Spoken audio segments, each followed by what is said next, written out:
সম্মানিত দর্শক, আসসালামু আলাইকুম। সকল প্রকার কৃষক, তরুণ উদ্যোক্তা এবং কৃষিপ্রেমী বন্ধুদের জানাই হেল্প এগ্রো বাংলা চ্যানেলে স্বাগতম। আমার ভিডিওটা আপনারা যে যেখান থেকে দেখছেন, দেশ এবং দেশের বাইরে থেকে, প্রবাস থেকে, বিশ্বের যে কোনো প্রান্ত থেকে, চলুন শুরু করা যাক। তো আজকে কথা বলবো, এই যে গাছ দেখতেছেন, এই গাছে কিন্তু টোটালি আপনার পেঁপে নাই। পেঁপে নাই, আর টোটালি গাছ আপনার মাথাগুলো সুন্দর আছে, যেহেতু এই জাতটা আপনার রোগবালাই নাই এই শাহী জাতের পেঁপেতে। এই যে পেঁপেগুলো দেখতেছেন, এখন তো টোটালি আপনার হলো ভরপুর শীতকাল, আর এই শীতকালে কিন্তু আপনার গাছ বাড়ে না, পেঁপে বাড়ে না। পেঁপে এমন একটা ফসল, এটা যত বেশি গরম যাবে তত বেশি বাড়বে। আর এই যে আপনি গাছে দেখতেছেন, এই পেঁপেগুলো হলো আপনার শীতের পরে এক একটা পেঁপে হবে আপনার 2 কেজি, 2.5 কেজি, এবং কি যদি নাকি পাকায় সেটা 3 কেজি পর্যন্ত হয়ে থাকবে, 4 কেজি পর্যন্ত হয়ে থাকবে, 5 কেজি পর্যন্ত হয়ে যাবে। কিন্তু ওই সময় পাকানোর সুযোগ থাকে না যেহেতু। আর এই গাছের পেঁপে, বয়স্ক গাছের পেঁপে একটু কড়া মিষ্টি হয়, যেহেতু আপনার পাকানোর সুযোগ থাকে না। হলো সবজির প্রচুর পরিমাণে দাম ওই সময়, আপনার এই পেঁপে সবজিটা প্রচুর পরিমাণে দাম, অন্যান্য সবজির কিন্তু আপনি থাকে না, সবজি শেষ হয়ে যায়, কাজে এই পেঁপেটাই থেকে যায়। যদি পেঁপে যদি রমজান উপলক্ষে আপনারা গাছ প্রতি রাখেন, পেঁপে আপনার ওজন আছে, এই পেঁপেটা আছে হলো 5 কেজি, তো এই পেঁপেটা আছে আপনার 4 কেজি। তো এখান থেকে তো ছিঁড়ছে টোটালে, আপনার উপর থেকে কিন্তু পেঁপে ছিঁড়ছে সবজির জন্য, এরকম পেঁপে রাখছে।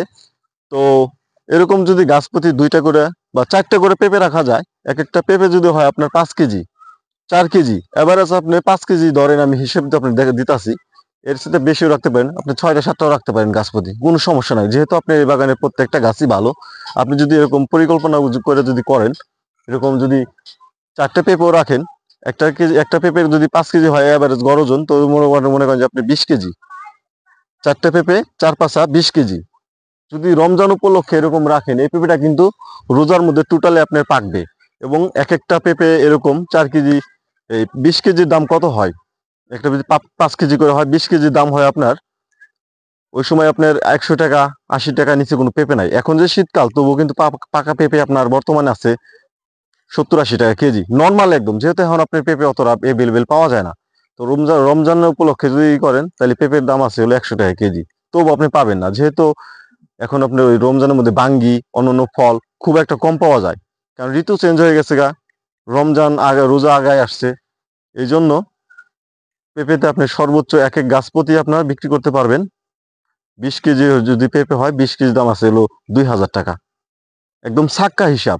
এটা আপনার ওই দূরে যায় বসে বিক্রি করতে হবে না, বাজারে নিয়ে যাবেন, পাইকারিরাই নিয়ে যাবে, এরকম 80 টাকা কেজি পাইকারিরা নিয়ে যাবে, এরা নিয়ে 100 টাকা 120 টাকা কেজি এরকম বিক্রি করবে। তো যারা আর কি আপনি একদম মানে নর্মাল কম দামে কমে হিসাব, সেই হিসাবটা আপনাদেরকে আমি দেওয়ার চেষ্টা করছি। এরকম শুধু এই গাছটা না, এই যে দেখতেছেন, এই প্রতি জায়গায় আপনার গাছ আছে, কোন জায়গায় বাদ নাই। আর এই নিচ নিচ গাছ দেখে আপনি এই যে দেখতেছেন, এই যে পেঁপের চারা বসাইছে আবার, এই যে, যেহেতু এটা শাহী জাত, এক জায়গায় আপনার 4টা 3টা 5টা করে চারা আছে, কাজেই একটা কৃষক লস হবে না, কেননা উপর দিকে যে আপনার পেঁপেগুলো থাকবে সেগুলো আপনার আসবে, আস্তে আস্তে বড় হবে। আবার যে নিচে যে পেঁপেগুলো আছে এগুলো আস্তে আস্তে বড় হবে, এবং কি আপনার 3 মাস যাওয়ার পর এগুলো আপনার জোয়ায় যাবে, আবার এর থেকে ফলন আসবে, উপরেও ফলন থাকবে, নিচেও ফলন থাকবে।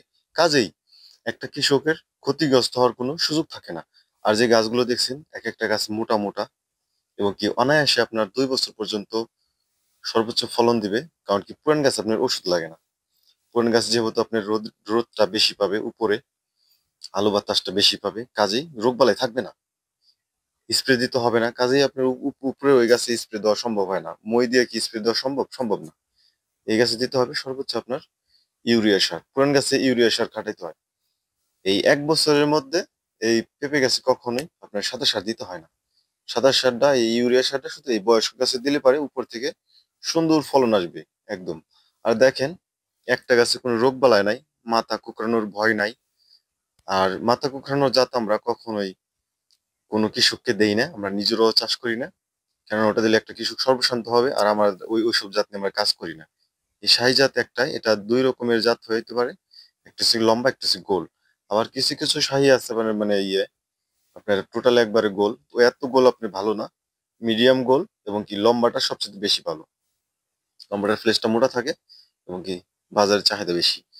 কাজেই এইভাবে যদি আপনারা পুরান গাছ রাখেন, একটা কৃষক কখনোই লস হবে না। কৃষক হাসি মুখে স্বাচ্ছন্দ্যে চাষ করতে পারবেন।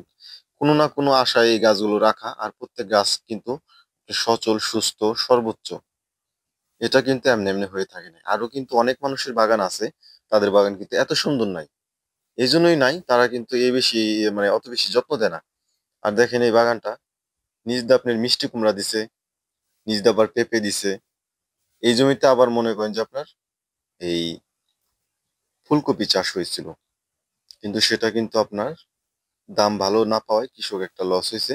কিন্তু অত বেশি লস না, কেননা তার তো ওই মিষ্টি কুমড়া রয়ে গেছে। অন্তত আর এই জমিতে তো বাড়তি কোনো আপনার ইনভেস্ট করা লাগে নাই নতুন করে। কেননা এটা পেঁপের মধ্যে আলাদা একটা পয়সা ধরার জন্য এই ব্যবস্থা নিয়েছিল কৃষক। তো অবশ্যই মনে করেন যে আপনারা এরকম পুরান গাছের নিচ দিয়ে বিভিন্ন রকমের ফসল চাষ করতে পারবেন।